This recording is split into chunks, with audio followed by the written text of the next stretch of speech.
전편에 그 동물병원 병원비가 왜 다 다르냐에 대해서 간단히 이야기 나눠봤는데요. 다 이제 이유가 있고 상황별로 더 좋은 상황이 다르겠죠. 근데 그럼에도 불구하고 제가 이제 아는 형들이랑 얘기해보면 그 형들이 저한테 물어보는 게 뭐 친구를 소개해 준대요. 우리 병원에 되게 먼데 거리가 너무 멀어서 오히려 조금 왔다 갔다 힘드시기만 하고 내가 미안하지 않을까 싶다 뭐 이런 얘기를 하면 공통적으로 하는 얘기가 다닐 만한 병원이 없어요 뭐 이런 얘기를 해요. 이게 반대로 쭉 생각해 보면 우리 동네 사시는 분들도 우리 동네에는 다닐 병원이 없어요 이런 얘기 하는 거 아닐까 또 이런 생각이 드니까 저도 이제 고민을 좀 하는 요소기는 합니다. 그러면 결국은 보호자분이 어떻게 해야 오실까 뭐 해서 고민을 해보면 결국은 사람이 다 다르고 그렇기 때문에 100분이 계신다면 100분을 만족시킬 수 있는 병원은 없는 게 맞는 것 같아요. 결국 나에게 맞는 병원을 찾는 일이 대부분의 강아지 고양이를 키우시는 분들이 어려움을 겪는 부분인 것 같아요. 그래서 그냥 조금 제 지극히 개인적인 경험에 의해서 한 10년 정도 그래도 제가 서울에서 임상을 했으니까 어떤 병원이 나한테 맞는 병원일까 이걸 고르실 때 제가 생각할 때는 제가 그 질문을 제가 아는 누가 했느냐에 따라서 대답이 다 다르더라고요.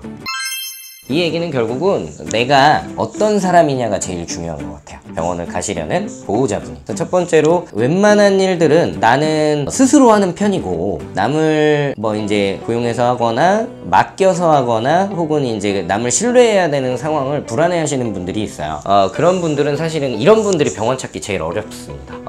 결국은 내가 신뢰할 수 있는 사람을 찾아야 되는데 그럴 확률을 높이려면 결국은 굉장히 전문가 집단의 느낌이 나는 병원을 찾으시는 게 좋아요. 이런 분들은 물론 그에 따르는 이제 비용이나 비싼 가격은 감당해야 하는데 이게 어쩔 수가 없어요. 왜냐면 비용이 저렴한 병원에서는 절대 신뢰감을 갖지 못하실 거예요. 이런 경우에는. 그리고 그런 경우에는 또 끝도 안 좋아요. 저 병원 때문에 우리 아이 병이 커졌다 이러면서 상처를 받거나 이럴 수 있거든요. 두 번째로 나는 이제 내가 좀 나보다 잘하는 사람이 있다면 그 사람한테 모두 잘 맡기고 그 사람을 믿고 기다리는 편이라고 하면 이런 분들은 사실은 병원을 상황에 따라 좀 선택하실 수 있을 것 같아요. 그래서 우리 아이가 너무 잘 지내요. 너무 잘 지내고 건강해요. 그런 상황에서는 솔직히 이런 분들은 가까운 게 답이 아닐까 싶습니다. 그래서 가까운 병원 가서 충분히 만족도를 얻으실 수 있을 거고요. 그리고 아까 이야기했지만 아까 전편에 이야기했지만 비용에는 다 이유가 있기 때문에 만약에 내가 저렴한 병원을 다니고 있다면 저렴한 이유에 대해서 납득을 하실 거고 저 그렇거든요. 저희 와이프는 저랑 다른 미용실 다니는데 저는 제일 싼 데 다녀요. 왜냐면 머리가 너무 빨리 자라고 어떻게 깎아도 똑같더라고요. 제 머리는. 그러다 보니까 나이도 뭐 이제 40 다 됐고 그러다 보니까 저는 그냥 최대한 저렴한 병원에서 빨리 뭐 사실 머리도 좀 대강 감겨줍니다. 근데 뭐 집에 와서 또 감으면 되니까. 근데 이제 와이프 같은 경우는 머리에 따라서 기분이 좀 달라질 수 있나 보더라고요. 그러니까 이런 부분이 있다 보니까 결국은 나는 저희 와이프 같은 성향인 분이 있을 수 있고 저 같은 성향인 사람이 있을 수 있거든요. 그러다 보니까 내가 후자라면 그냥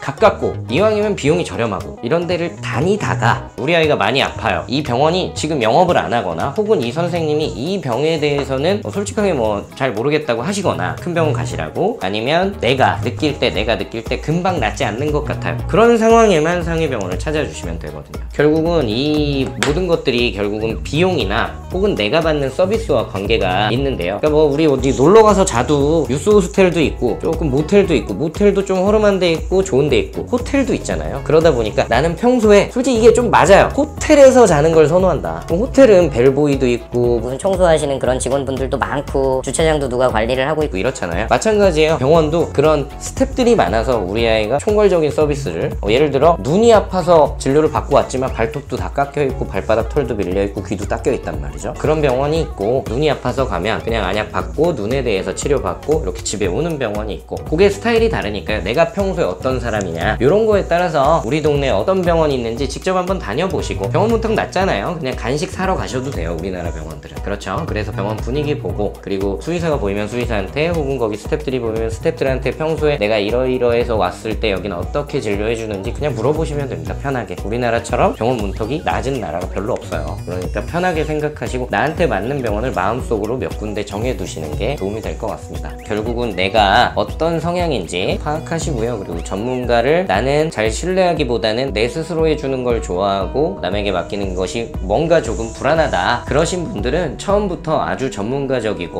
오픈되어 있는 구조의 병원을 찾으시는 게 좋을 것 같고요. 다만 이 경우에는 비용은 좀 부담이 되실 수가 있습니다. 두 번째로 나는 뭐 좀 잘 믿고 신뢰하는 성격이고 나보다는 잘하는 사람에게 잘 맡긴다 하시는 분들은 일단은 가깝고 친절한 병원을 다니시다가요, 중대한 상황, 응급 상황 혹은 다니던 병원이 문을 닫은 상황, 이럴 때 갈 수 있는 조금 대형 병원이 24시간 병원을 알아두는 정도로 평소에 병원을 신뢰하시면서 다니셔도 만족을 얻으실 수 있을 것 같고요. 물론 사람을 이렇게 세분화할 수는 없습니다. 근데 다만 내가 잘 병원을 고르지 못하고 있고 내가 다니는 병원에 불만을 느끼고 계시다면 내가 어떤 스타일인지 한번 돌아보시고 우리 동네 병원에는 어떤 스타일들이 있는지를 한번 생각해 보시는 시간 되시라고 한번 준비해 봤습니다.